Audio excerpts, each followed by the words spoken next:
Prince Harry is in the middle of a year to forget.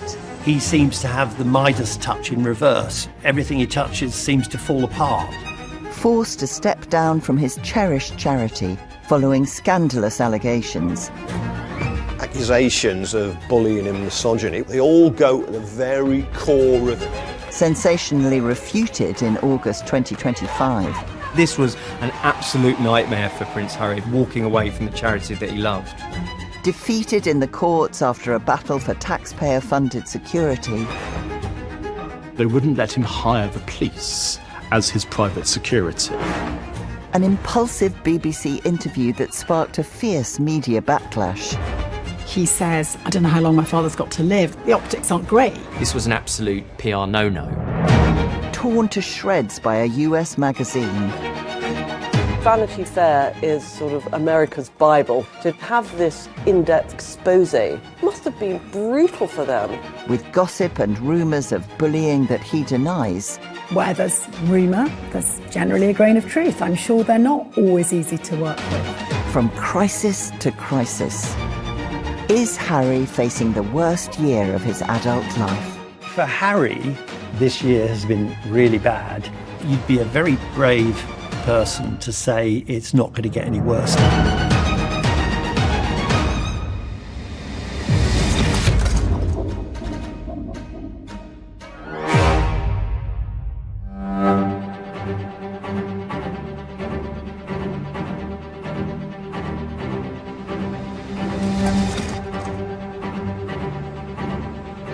In May, Prince Harry lost his case against the UK Home Office, demanding publicly funded protection for him and his family. The Duke of Sussex's appeal would be dismissed. In the aftermath of the court ruling, having returned to California, Harry made a series of incendiary remarks in a televised interview with the BBC. I would love reconciliation with my family. There's no point in continuing to fight anymore. As I said, life is precious. I don't know how much longer my father has.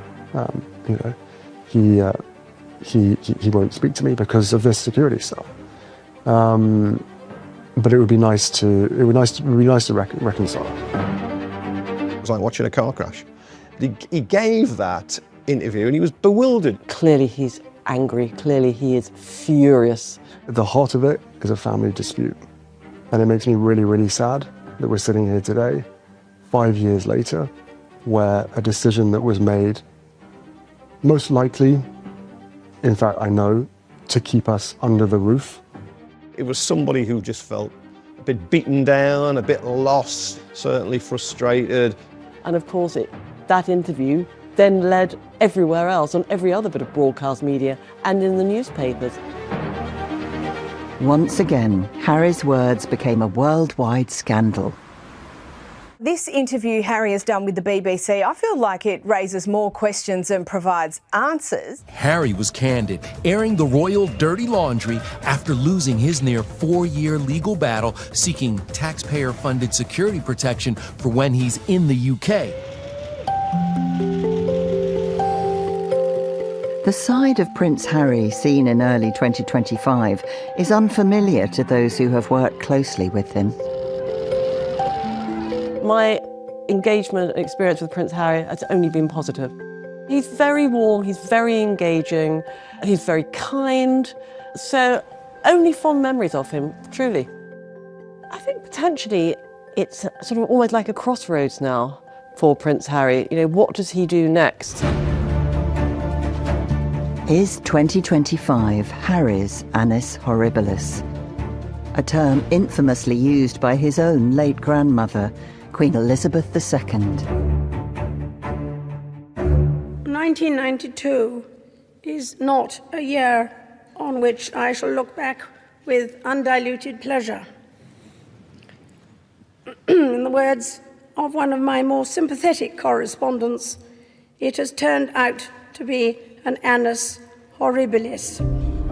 In 1992, you have Anne officially divorcing Captain Mark Phillips, when you have the official separation of Charles and Diana, and then Andrew and Sarah Ferguson's marriage very publicly falling apart. And almost a metaphor for this awful year for the Queen was Windsor Castle ablaze.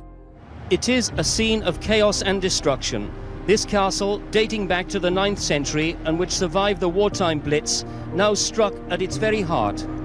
The images, the memory of that, I think very hard to expunge. I think that for her was like the rock bottom. But at this particular moment, in the aftermath of Friday's tragic fire at Windsor, it is especially so. And now, 2025 may be becoming Harry's own worst year. It's a drip-drip situation. There's been a few scandals, a few false starts, if you like. And it feels like, at this point, Harry really needs to knuckle down with his wife and work out exactly what they want to do.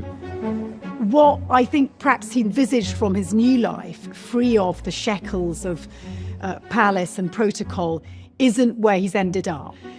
Yeah, they're loaded and they have a massive house in Montecito, apparently with 13 fireplaces. Who knew you needed so many fireplaces in California? But what is Harry's identity? What does he do? It's a soap opera. It's a soap opera with twists and turns and big characters and wealth and houses and private jets and all the rest of it. And we love every bit of it. We love following it because there's always some new twist, and it's also because the people in it. He seems to have the Midas touch in reverse. You know, it's not that everything he touches turns to gold, but everything he touches seems to fall apart.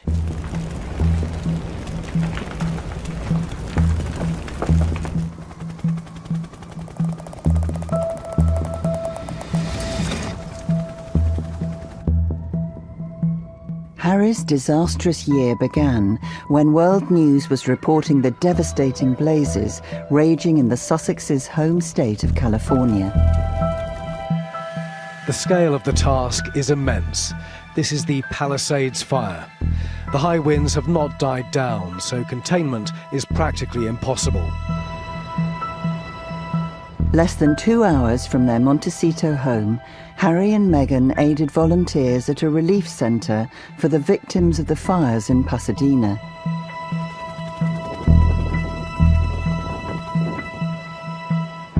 Their good deed was caught on film, appearing across news networks, but the Sussexes found themselves the subject of negative headlines when their actions were criticised by an actress on social media. Justine Bateman. Now, she does not see it that way at all and has just... Well, she really went in on them. Yes, here's what she had to say. Meghan Markle and Harry are no better than ambulance chasers. What a repulsive photo op they achieved. They are touring the damage. Are they politicians now? They don't live here. They are tourists. Disaster tourists. They were being labelled disaster tourists on social media. Suddenly was in the public consciousness, and then it kind of spiralled out of control. I think actually it was harsh. I think they went to visit the victims of the wildfires with the right intentions, but I think their reputation at the moment, both in the UK and sort of globally, is so low that anything they do, even if it's for the right reasons, are getting the wrong results. And I'm sure they didn't expect that sort of reaction to their visit. There's Meghan in her jeans giving out love hugs in the Palisades. You know, this bit LA was a bit awkward. You know, Harry even looked awkward in some of the shots. He's sort of hovering on the edges. They found themselves in a situation where they thought they were helping out by turning up to one of these disaster relief centres, and yet they were so heavily criticised in the aftermath. It's difficult to have your cake and eat it because you're not entirely philanthropic if you're also earning money. That's the sort of perception. And so people immediately suspect there's a commercial motive. The disaster tourist incident really shows that the Princess Diana playbook doesn't really work anymore. Princess Diana was a master of PR in many ways. Back in the 90s, she would purposely have photo opportunities and highlight different issues that were going on. Famously, she had the photo opportunity with landmines. This is something that I think Prince Harry has been very keen to imitate, really, making sure that you're seen helping people who are undergoing difficult times. The problem now is we live in the social media age where there's so much instant criticism, there's so much cynicism that this doesn't really work anymore. Harry and Meghan have experienced a huge shift in mood over the last 5 years. Of course, when you're in the palace, things are curated for you. They're vastly controlled. They are in the world of celebrity now. They are pretty much slaves to the Hollywood machine, and I think they have found that pretty difficult. Harry and Meghan didn't publicly respond to the backlash, but that Hollywood machine was about to turn on the Sussexes with full force.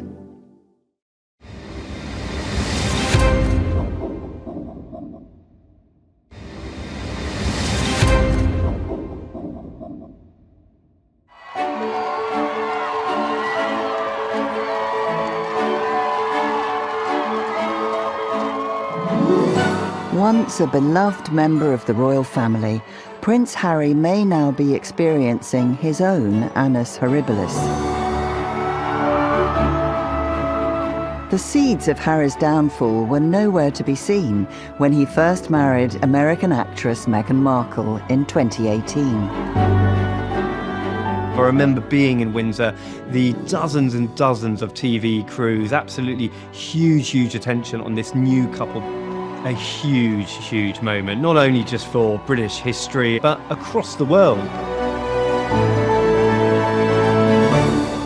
So I was there on the wedding. I was working for the former Archbishop of Canterbury, Justin Welby, who conducted the service. The atmosphere at Windsor was electrifying. It was absolutely amazing. People loved Harry. He was the cheeky chappy. He was the fun one. For the handsome prince to eventually get his girl, who was this sassy, American, beautiful actress, it was what everyone wanted. Here is this young couple, and they are going to breathe fresh life into a very old institution. You can become an English princess, even if you are mixed race, if you're not privileged, if you're American. It's the perfect marriage of the old world of England with the new world of America. But less than 2 years after saying their vows, amid rumours of rifts with the Cambridges, Harry and Meghan made an unprecedented exit from the firm. They relocated to the west coast of America, where they were warmly embraced by an enthusiastic US media. But that positivity may now have waned. We know a lot of the UK media don't like Harry and Meghan, but now it feels like a lot of the media in the US is losing a bit of patience with them too.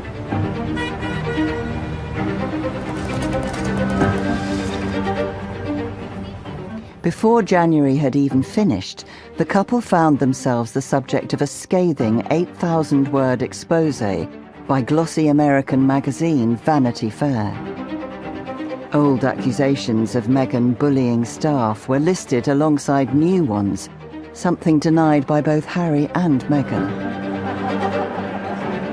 The Vanity Fair article was a huge turning point for Harry and Meghan because a trusted source, a respected source like the Hollywood Bible of Vanity Fair, going for the jugular in the way that they did and using a huge article to really criticise them was a particular point of worry for Harry and Meghan because the PR strategy wasn't working.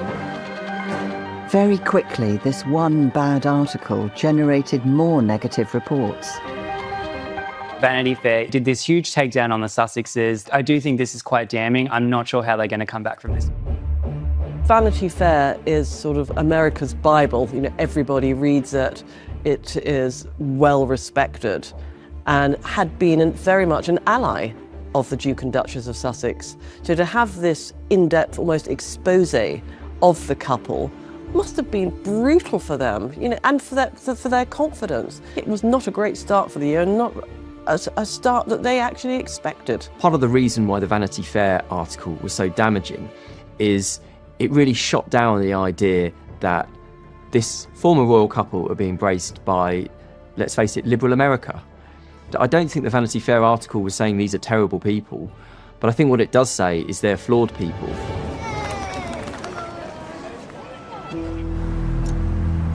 At the heart of the article was insider information on the Sussexes' multi-year deal with streaming giant Spotify. The exclusive agreement to produce audio content fell through earlier than expected. And new details in Vanity Fair spoke of a former royal prince struggling to generate usable ideas. Vanity Fair spoke to multiple people who'd been colleagues of Prince Harry on various projects as he tried to get his media career off the ground. He's trying to come up with ideas, and they're so implausible, they're laughable. I mean, one of them was, I know I've had childhood trauma. Let's find people who might have also had childhood trauma, but have ended up being pretty psychopathic, like, for example, Donald Trump. The Vanity Fair piece spoke to lots of people. At one point, he goes off to a meeting and he wants a hot chocolate, and they haven't got any hot chocolate, and because he's Harry, they have to go out and get some hot chocolate. And they all thought maybe he could just review hot chocolates and have nice chats with people. I mean, neither of these ideas is ever going to float. Many of Harry's colleagues said that he didn't understand that he needed to gain an audience. He needed to develop ideas. He needed to create something that people want to engage with.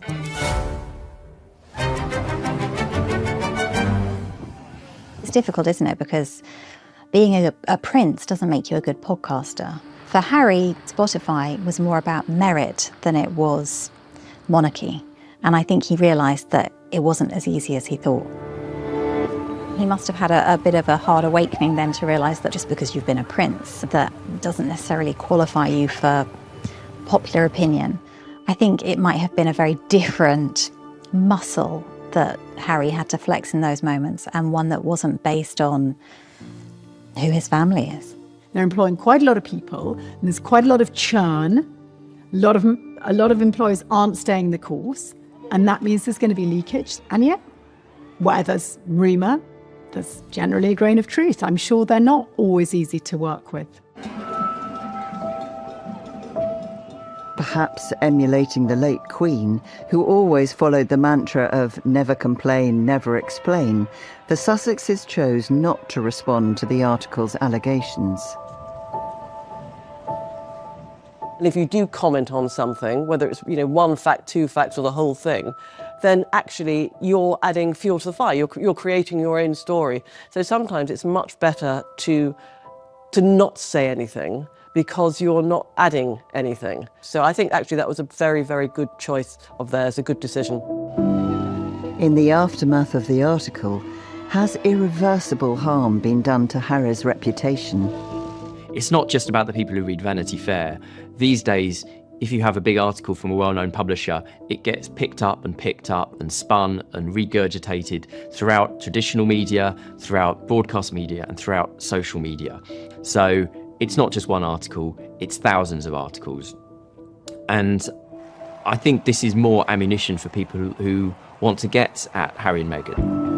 All publicity is good publicity in the end, darling. The fact that any of us read that article speaks to their hold. But, I could write about most famous people, if I asked the right people, a very bitchy article. It depends who you speak to. You don't get to the top or become as famous as Harry and Meghan without insulting and offending a few people.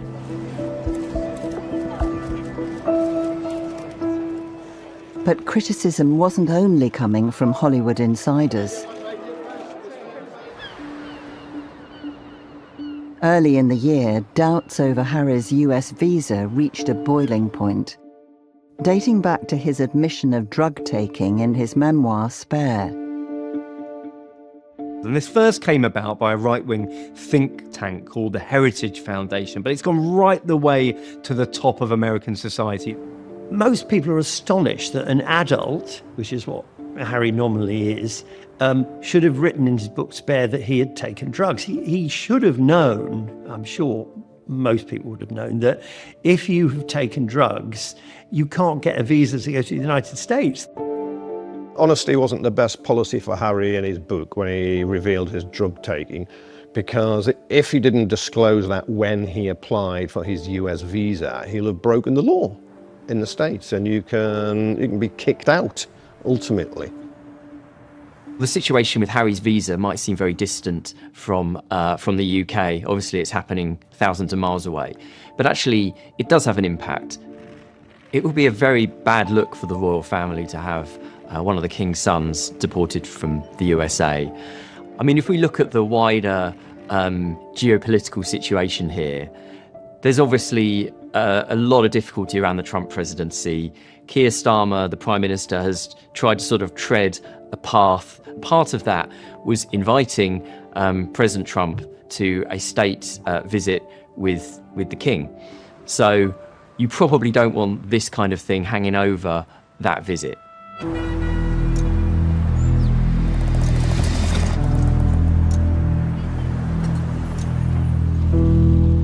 Harry's bad year continued when in February the American president weighed in. When asked if he'd intervene in Harry's case, had this to say. He said, "I don't want to do that. I'll leave him alone. He's got enough problems with his wife. She's terrible." Again, that hurts because Harry left himself vulnerable. He allowed himself to be mocked, and he's very thin-skinned. We know that, and he won't like the president just basically having a laugh at his expense. Trump hasn't held back on his opinion of Harry in the past. Regarding the prince's exit from the royal family, the president has previously made his thoughts quite clear. Harry is whipped like no person I think I've ever seen. The most whipped man in the world. And I think that he has been so disrespectful to the country. It surprised some when he decided not to intervene in the visa case. The following month, it turned out he didn't need to. When a court decided Harry's original immigration application should be unsealed, but the documents were heavily redacted.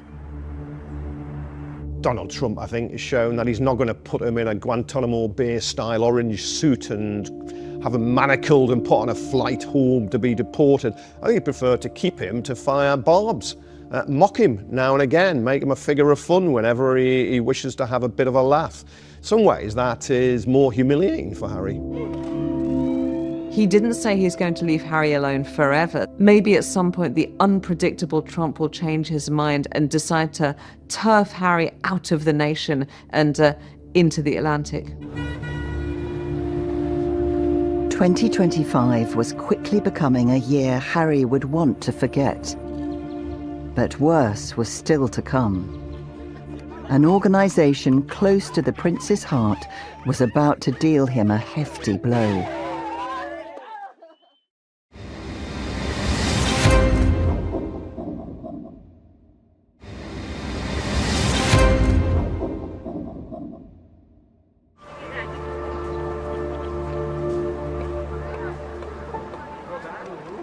"2025 is looking to be Prince Harry's annus horribilis. How did he get here?" Looks remarkably well despite it. Born on the 15th of September 1984, Harry was the cheeky prince who grew up in front of a nation. We have a flash here from the Press Association Newswire saying that Diana, Princess of Wales, has died in a car crash in Paris. Most people, myself included, when you saw the pictures of those two boys walking behind their mother's coffin that day in 1997, it's impossibly moving, and you can't ever not think of that when you see who he's become, because it's an unimaginable trauma.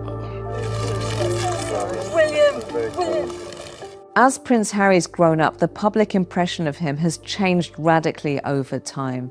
There was a huge amount of public sympathy for Harry. As Harry and his brother William grew up, their public image remained linked to the memory of their mother. The British public still have an extraordinary relationship with Princess Diana. Nearly 30 years after her death, her legacy still lives on, and that's mainly through her children and their charitable endeavours. He said it on several occasions that he wanted to continue what his mother had started. And I think part of the reason for that was a genuine, sincere desire to help. One of the things our mother taught William and I was the value of doing good when no one is watching. She achieved a lot by shining a spotlight, but she worked just as hard when the cameras were gone. Decades before facing his annus horribilis, Harry's role away from the royal family inspired his sense of philanthropy. Prince Harry said his experiences during his 2 tours in Afghanistan changed his outlook and his life forever.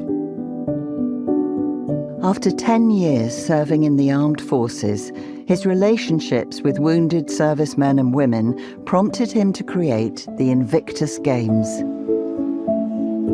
Serving in the military is a great leveller. Whether you're a squaddie or whether you're a general, you're still all there with one purpose, a purpose to serve and to do right by your country. And I think it probably gave Harry the freedom to be himself. He didn't have to be a prince. He was Lieutenant Wales. He knew fellow soldiers who'd been badly injured, disabled. So setting up a charity in 2014 for disabled soldiers so they could compete in, effectively like a sort of mini Olympic Games, I think he really felt he'd done something important, and that was a great success. Harry's decade in the armed forces was really important for forging his public image. It was like he went from this slightly wayward young adult to being somebody who's serving the state. The work he did with Invictus Games and helping veterans who'd been injured, that was probably Harry at his PR height, I would say. So when the Invictus Games were held in Vancouver in 2025, Harry's year was briefly looking up when he made a triumphant speech at the opening ceremony. Are you ready to show Toronto and the world how the games are done? Harry's speech at the opening ceremony of the Vancouver Games was really a watershed moment. Over the past decade, I've lost count of the times that we've heard you tell us that the Invictus Games saved you. Respectfully, I disagree. Invictus didn't save you. You saved yourself. Not only lending his support to the injured veterans, but also being able to hold a room, being able to use his profile for good. It reminded us of what Prince Harry is absolutely fantastic at. This is his brainchild, it's his baby, and from inception to birth, he's been the driving force behind it. So he has every reason to be proud of this achievement. I've met people who've taken part in the Invictus Games. The passion that they talk about is absolutely extraordinary. It has given them the recognition that they deserve. Sport is a great leveller, it's a great equaliser. So you can have sport and you can have service all together. It's an absolute coup.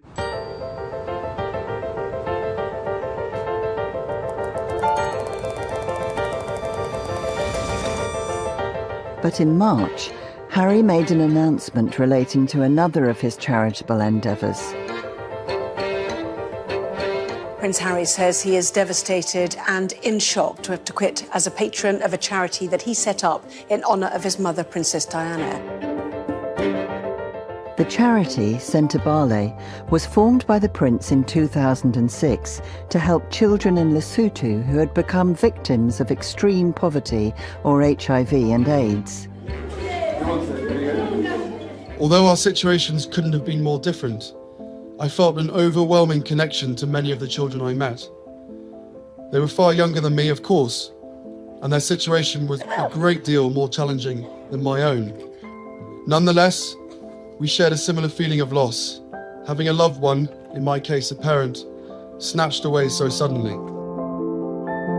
Harry was inspired by time he spent in the African nation during his gap year and formed the organisation with his royal counterpart there. Prince Seeiso, now a close friend, first introduced him to the Mountain Kingdom in 2004. other organizations across the African continent may come and see what we have done, and they may wish to replicate what we're doing as a best practice.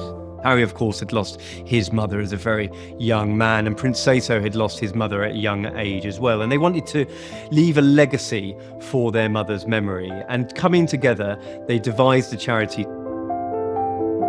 In a joint statement in March 2025, both princes expressed regret to be stepping down, but called the situation untenable. Sentebale is not just a charity initiative. It was personal for Harry because it was associated in his mind with Princess Diana, with a collection of beliefs and interests and a location that are close to his heart. And it really became a real part of his legacy. He really did see as a job and a role for life. But it must have been serious for him to announce he was walking away from the charity that he loved. Harry's resignation statement cited a dispute between members of the board and the charity's chair, Dr. Sophie Chanduka. A few days later, as part of a televised interview for Sky News, she expanded on her side of the story.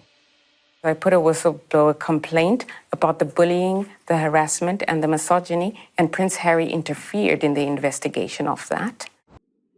The chairwoman, Sophie Chanduka, and when she did a global interview with Trevor Phillips and Sky News in the UK, that reverberated around the world. She spoke very succinctly, very eloquently, and she said that there were huge issues at the very centre of the charity. She made some really strong allegations against the entire organisation. Bullying, harassment, misogynoir, which is a combination of racism and misogyny, specifically against her as a black woman. And those accusations of bullying and misogyny, when he's taken a stand, a public stand against bullying and misogyny and accusing others of doing that, they all go to the very core of him, and they're questioning what he presents himself as standing for. Among the allegations made by Dr. Chanduka was the suggestion that Harry's decision to leave the royal family led to a fall in donations to Sentebale. When you look at the board minutes, though, there is no discussion about what's happening with respect to some of our most significant funders. You're saying, Sophie, number one, that what you discovered was essentially donors were walking because of the prince's reputation. Yes. While Harry professes to be devastated by what's happening to his charity, she weaponizes his own words used in different contexts against him, suggesting that he has been a malevolent influence on the direction of the charity. Dr. Chanduka, you could see in the interview she gave, she was upset and annoyed that she felt that she'd been harassed by Harry and the trustees, that somehow her authority was being questioned. The ambassadors, the envoys, the public faces, they don't want to be associated with this type of bad news. Charities are supposed to be loving and kind and giving, and we're always very disappointed when it turns out that people who work with charities aren't that nice. A charity like this has to depend on stability. And once it's perceived as being quite a messy organisation to be involved with, donors are unfortunately going to run a mile. She wanted to broaden the appeal of the charity. She wanted it to be more about self-help and self-improvement. In the end, she forces the hand of the charity in many respects because huge numbers of the board resign. There's undoubtedly been a huge breakdown in communication and relations on both sides, and it's very, very interesting that they've chosen to go so public with their grievances. And whilst he's sort of fighting certain fires on an international stage, at home, this really needed to have closer attention. In response to the claims, Harry released a statement refuting the allegations and what he described as blatant lies. The Sentebale charity is a charity that he's been involved with for quite a while. He knows his mother would have approved hugely. I think this will be a blow. Months later, in August 2025, following an investigation, the Charity Commission found no evidence of bullying or harassment. But Harry didn't come away unscathed. You know, this is not a situation that is just to do with characters or relationships. Having that on top of Vanity Fair, on top of being criticised for going and seeing fire victims, it's just, it's the drip feeding of negativity.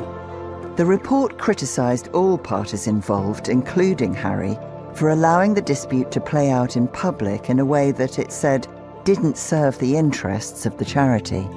Why was it so unseemly on both sides? Arguably, neither Harry nor Chandauka came away from this elegantly. Neither of them have seen their personal brand emboldened. And in fact, I think the real losers are the vulnerable people of Lesotho who previously benefited from Centre Bali as a very effective fundraising machine, which did distribute more than just aid, but actually also education to a country and provide a country with oxygen and publicity that otherwise is overlooked. As scandal threatens to undo Prince Harry's public image, what will become of Brand Sussex?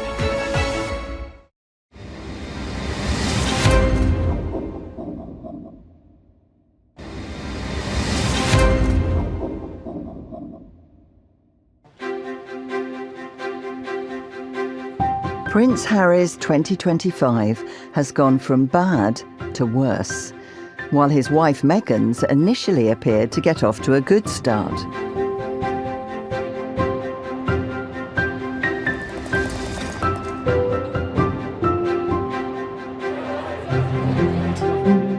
As the Duchess made the move from actress and royal to lifestyle influencer, in April, she dropped the first range of products from her long-awaited brand, As Ever, onto her stylish website. The new items were greeted with mixed reviews, but quickly sold out, prompting some positive reports. Turning to Meghan, her podcast launches this week, and this is following a very successful week for her company. Following last week. Exactly, because all her products launched last week. So if you wanted $14 raspberry spread, $15 floral little things to put on your eggs and all your cakes, completely sold out. They sold out in less than an hour. Wow. So now we don't know how many were sold, but take the win. Blimey, how much will you pay for some jam? I mean, it's just jam in the end. Anyone who's buying jam for more than 20 quid should be paying more in tax. Meghan's brand, As Ever, released its first range of products, which sold out in 45 minutes. That tells me that people are voting with their feet. They are willing to put their money where their mouth is and pay into this brand. The mystique of royalty clings to Meghan still. Totally wrong. The As Ever products were released in conjunction with the launch of Meghan's new TV show. Having arrived onto Netflix the previous month, With Love Meghan presented viewers with tips and tricks in the kitchen and beyond. Guy snoring. Peaceful day. Big deal, not the actual. The show's early reception was positive in some quarters, casting Meghan as a would-be Martha Stewart, hosting celebrity guests from a laid-back Californian kitchen. Do you listen to music when you're cooking? I do. I listen to a lot of lyrical hip-hop, jazz, sometimes speed metal, death metal. No, you don't. Yeah. What's speed metal? Just like dark. That doesn't sound like the joy of cooking. Yeah, but, we all have different sides to who we are. That's true. Multifaceted folks. That's what we are. It's good for when you're butchering. So I cut these into squares. With Love Meghan is all about feeling that you're hanging out in the countryside kitchen and she's making you a herbal tea, probably with chamomile flowers grown from her very own garden. With Love Meghan is all about tasting the lifestyle. For as long as you're watching With Love Meghan, you are one of Meghan's brunch guests. We could do a little dollop of yogurt as our clouds. Flour sprinkles, if we must. It doesn't need to be big for a party. It's how you incorporate these practices every day. Well, we might snigger and go, oh, God, that's like really cliched and all a bit too perfect. And actually, that's Californian for you. It's not our world, it's Meghan's world. And we might struggle with it. We might think it's vulgar, but then I think a lot of us think quite a lot of American culture is vulgar. And I've got to say fair play to her. Hats off for the hustle. It's come good. Meghan's 2025 show is the most recent offering from the Sussexes' reported $100 million deal with the streaming powerhouse Netflix. Start of the Netflix deal, there was excitement on both sides because, Netflix were investing an awful lot of money into these two hugely popular but controversial public figures. And for Harry and Meghan, it was a huge opportunity to launch themselves into the stratosphere of the corporate world. They were compared to the Obamas. Could Harry and Meghan use their star quality to work on issues that they thought were akin to their values? It's a dirty game.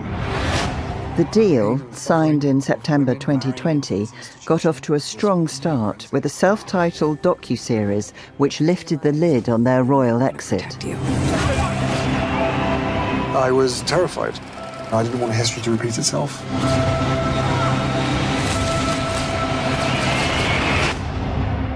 No one knows the full truth. We know the full truth. In its opening week, it was the fastest watched documentary on the streaming site. But further Harry-focused projects have failed to have the same impact. It is here at the Invictus Games that you realize, whatever you carry, it was the springboard that propelled you to the next level. The Games doesn't focus on what causes the injury, but really about the recovery and how to be part of a community again.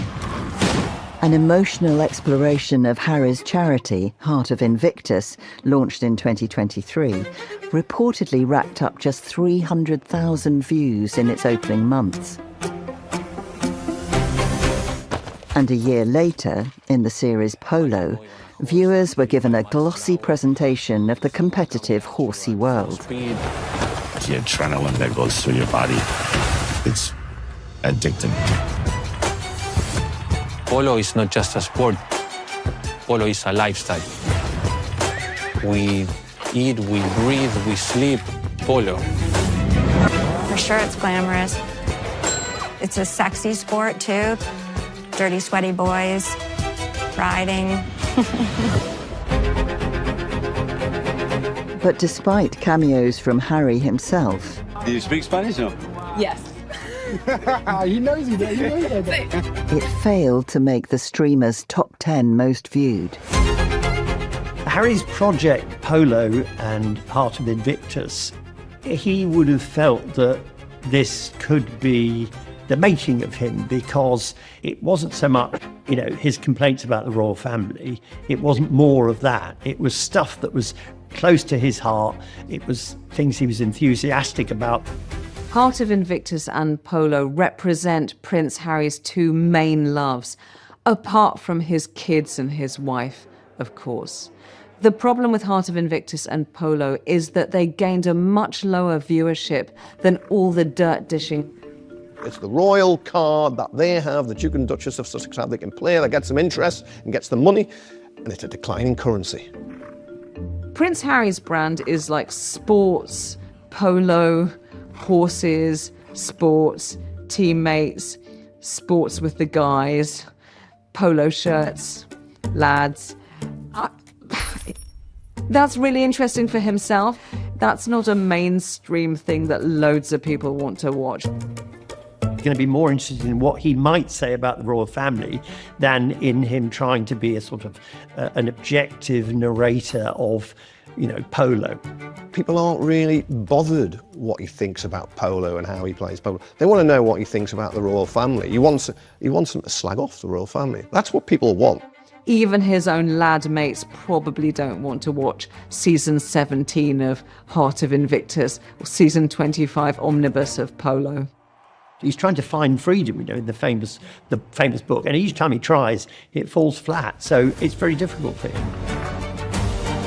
I think the fact that Heart of Invictus and Polo didn't perform anywhere near as well as some of the earlier projects that they did would have been quite a knock to Harry. He thought everyone was interested in him at the start, and now it turns out they were actually only interested in his revelations. In contrast to Harry's projects, Meghan's cooking show was confirmed for a second season in March 2025. The fact that she's been given a second commission from Netflix before they even saw how well the series performed speaks to the cachet of her brand. It speaks to her knowing her market.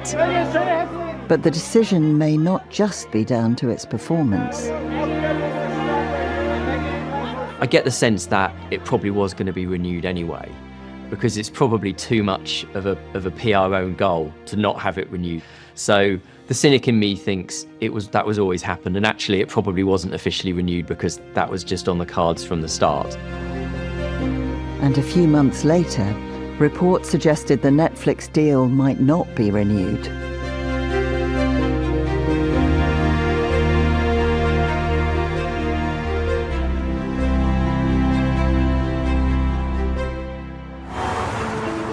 After the success of the documentary Harry and Meghan, which was a record breaker across the world for Netflix, it was their biggest documentary launch of all time, Harry and Meghan's profile did suffer a little bit because the new projects didn't really work out. And of course, we had Heart of Invictus, which Harry presided over. We had the Polo series. And then we had Changemakers, which really didn't set the world alight at all. I mean, the figures were pretty abysmal across the three projects. They were seen as having these incredible opportunities, such as their Netflix deal. But it looks like they've wasted them. They haven't really amounted to much. And I think people are starting to see there's not a lot of substance behind what they have. Meghan and Harry really aren't making a success. And it's because they believe they're really talented. But actually, when it comes down to it, they're not. One's an actor, one's an ex-role. They're not producers and directors. They're not creatives. If the Netflix deal isn't renewed, it'll be a blow to the Sussexes' attempt to reinvent themselves in the US. Some observers believe the setback will affect Harry more deeply than Meghan. There's a difference in this central couple's levels of resilience. Meghan Markle grew up without any privilege whatsoever. She was a jobbing actress. She had to work in these really often very cutthroat industries. They're very sleazy. They're very unfair. Meghan will be fine. I bet that she can cut 10 or 20 deals and make one of them stick. Prince Harry doesn't have his wife's resilience. He doesn't have her level of attack, her idea of, okay, if one thing doesn't work, I'm going to try another thing. He doesn't have her ability to go back to the boardroom and say, here's 20 other things we could have a go at. What is really fascinating is Meghan's power of recovery. I think we've seen certain aspects of her new life not going to plan. There's been some pretty bruising experience of shows dropped or deals not being renewed, and she just kicks on to the next one. So she is more of a hustler than Prince Harry. This is a whole new world to him, and perhaps Meghan really does understand the fickle nature of the industry. It feels like she's probably got more skills to deal with the post-royal life. And I think a lot of things come more easy to her than Harry, who has never really needed to develop these skills because he's always been part of the royals. The year in Hollywood may have been challenging for Harry, but back in the UK, a failed court case would lead to another explosive interview.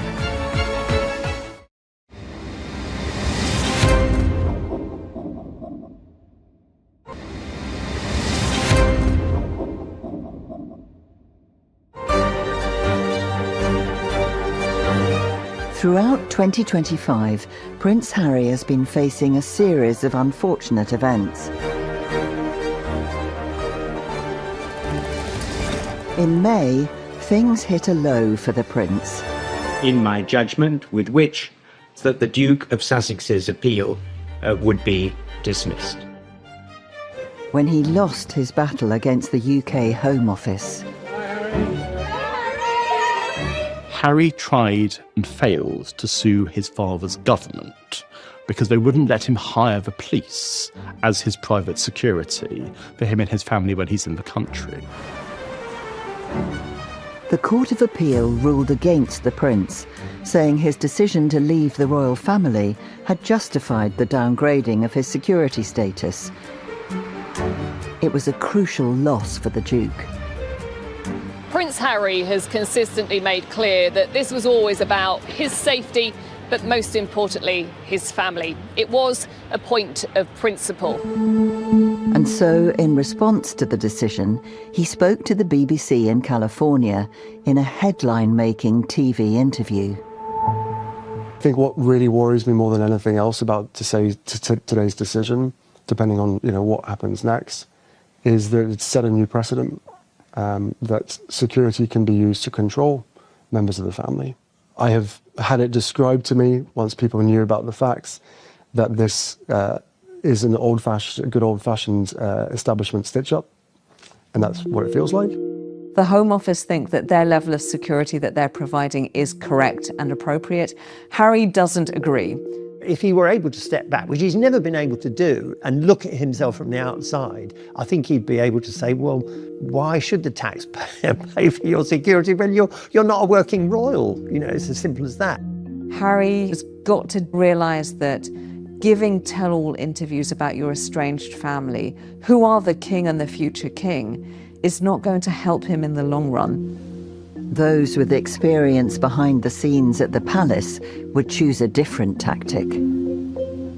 Certainly if I was advising anybody who'd had news like that, news that they did not want to hear, don't react, have a cooling down period, have a thought process. He didn't need to do an interview on the day that the court case decision had been made.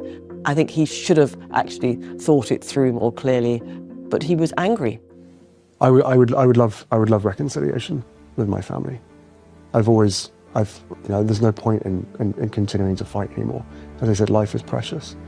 He doesn't seem like he's in control of the situation. This was an absolute PR no-no.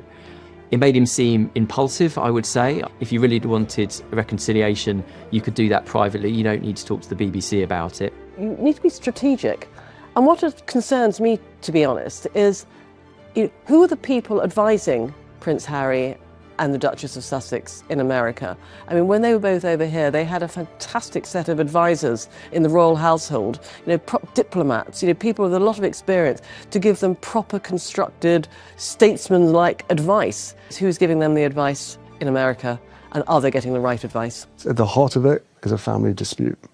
And it makes me really, really sad that we're sitting here today, 5 years later, where a decision that was made, most likely, in fact I know, to keep us under the roof.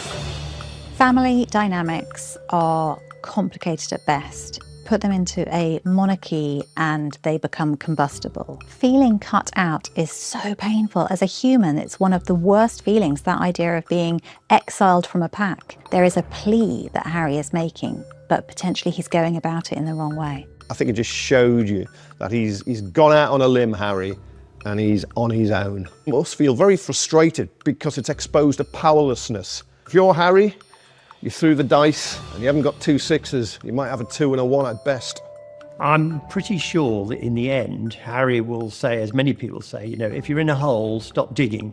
Because his problem is he keeps trying the same thing. He keeps hammering on the door saying, let me in. And the more he hammers, the less they listen. Hello there, a very good evening. Prince Harry has been criticised for fueling speculation about the King's health after saying he doesn't know how much longer my father has left. As reaction to the interview reverberated around the world, criticism was raised over one key moment. I don't know how much longer my father has. He won't speak to me. In that very highly charged emotional interview, he says, oh, but, you know, I don't know how long my father's got to live. That's not great either. It is the king. Long live the king. But Harry's kind of suggesting you might not be in your throne for very long. I mean, it doesn't take a medic to work out that the optics aren't great. You know, the king's the wrong side of 75 and he's still receiving treatment for cancer. But ideally, your son wouldn't articulate his fears around your longevity so publicly.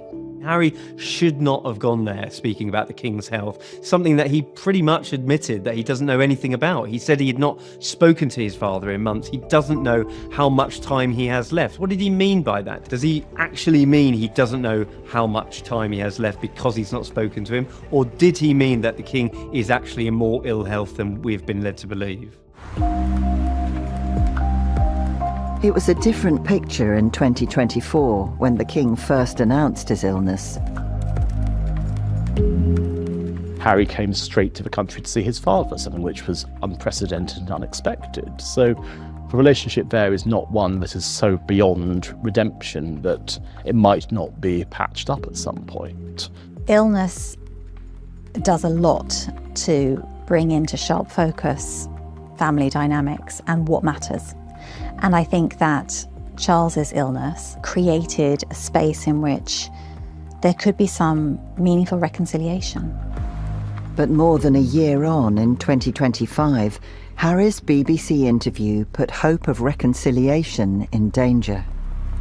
I think he's probably annoyed that because he's no longer in the inner circle, he hasn't got anything really new to say. So he's thinking, OK, I'll talk about my father's illness. But he has to, because what else does he have? Reconciliation can't come without truth. Well, I've now found out the truth.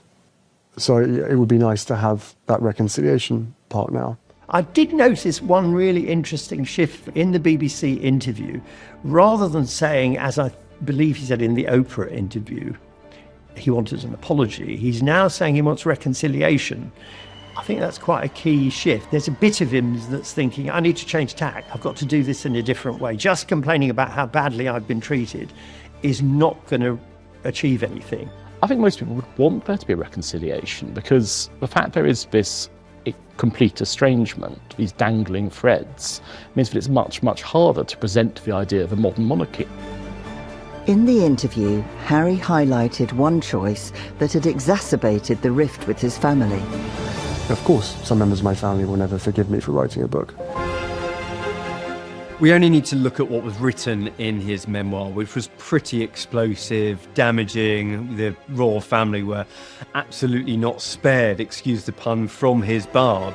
He'd said that William had attacked Harry and had pulled his necklace off and sent him sprawling to the floor.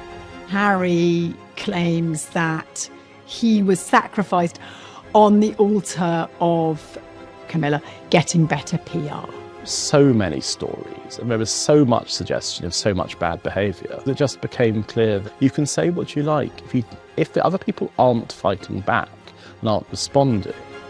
Quite the author of his own downfall, because he's made some calls, I think, that have left him in a bad place. The thing Harry did was he articulated those thoughts. He shared those thoughts from within this sacrosanct royal family, never explain, never complain. And it felt unforgivable. I think trust is paramount in any walk of life. If you can't trust your family, who can you trust? The great unknown for them is if we start a dialogue with Harry again, if we sort of start building this relationship, will there be leaks concerning private and personal discussions and conversations?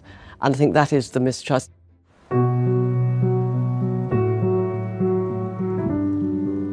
The estrangement Harry spoke of had been foreshadowed months earlier,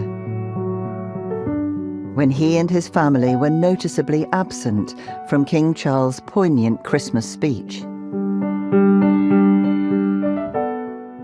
This is what continually impresses me as my family and I meet with and listen to those who dedicate their lives to helping others. And so it is with this in mind that I wish you and all those you love a most joyful and peaceful Christmas. I'm sure it wasn't particularly surprising for Harry that he didn't get a mention or even a little look in, courtesy of a photo on a desk, when the king delivers his set piece speech for Christmas. The bottom line is there is horrible disunity within the family, and that's very uncomfortable for the family brand that is monarchy. As Harry's year unfolds, isolated from his family, what can he do to turn the tide?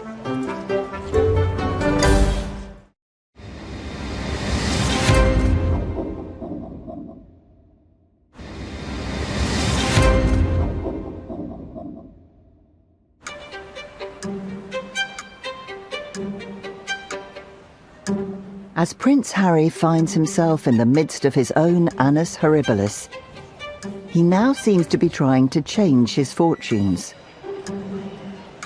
One thing any famous person, or indeed company, organisation of any sort, can do if there is a lot of negativity is you try to overwhelm it with positivity. And one way of doing that is on social media. Harry and Meghan are pushing back against some of their bad press in true millennial style. Lots of lifestyle photographs, lots of attending events photographs, pictures of them dancing around at a Beyoncé gig, pictures of them showing up looking like a glossy celebrity couple. And in June, the Sussexes dropped onto social media an intimate video recorded ahead of the birth of their daughter Lilibet 4 years earlier.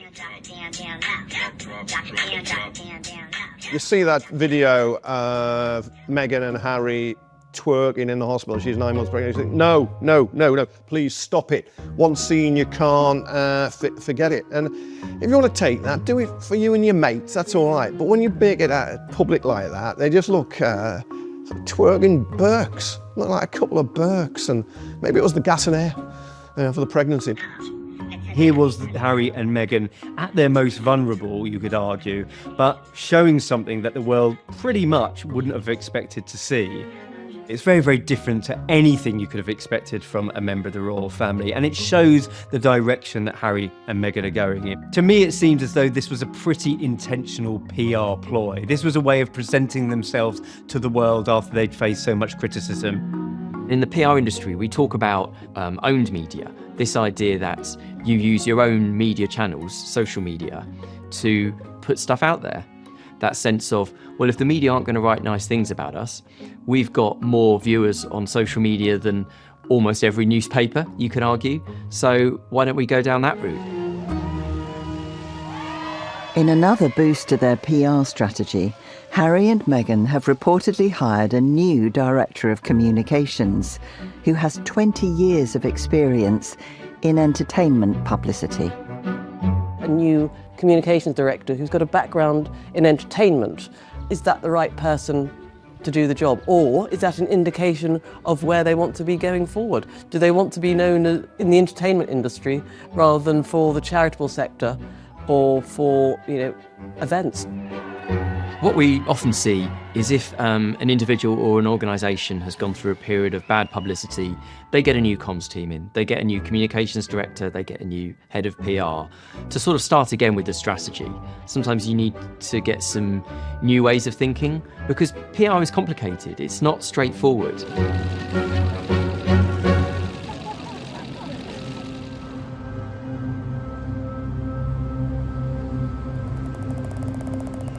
And all may not be lost for Harry and his estranged family. As reports in July suggested, reconciliation could be a possibility after all.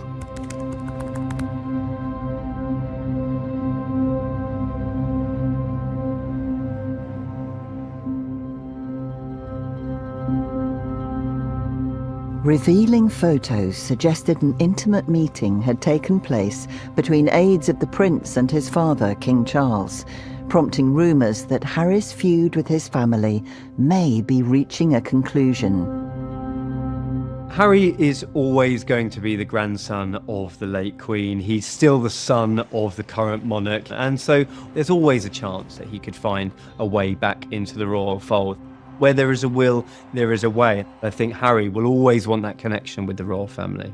Reconciliation is absolutely possible, with those moments of accountability and responsibility on both sides. Stick a pin in your ego for a moment and focus on not being right, but being in relationship. There needs to be forgiveness on both sides. Days after the meeting, Prince Harry was more than 4,000 miles away in Angola. Pictures showing him walking through a landmine field bore a striking similarity to photographs of his mother more than 2 decades earlier. In 1997, my mother was in Huambo, and I visited Huambo in 2019. So the very minefield that she walked through was a bustling community that I managed to go and visit. By retracing the footsteps of Princess Diana, Harry could still turn things around. Any annus horribilis will be long-lasting and far-reaching. We need to go back and make repair, not just for the year itself, but for everyone who's been affected. We can all start small. We can all start to bring back in some self-care, some compassion. We can make some good choices, and bit by bit we can start to replenish the energy that we lost. Stop being the victim and start being, the hero in the piece, right? Rewrite your own script. I think people are just getting a little bit tired of Prince Harry talking about, how the world is against him and how awful his life is. Harry can definitely make a comeback, but he really needs to want to. I do think that people want this couple to fail, because failure is more juicy than success. We might all say, it's been a terrible year for Harry, but we're also talking and writing about him. And I think there's one thing worse than not talking and writing about him, and that's us going silent, not caring. Can he rebuild? Can he find a new mission? Hopefully. Maybe this is a semicolon and not a full stop. And actually, he's got now time to reinvent.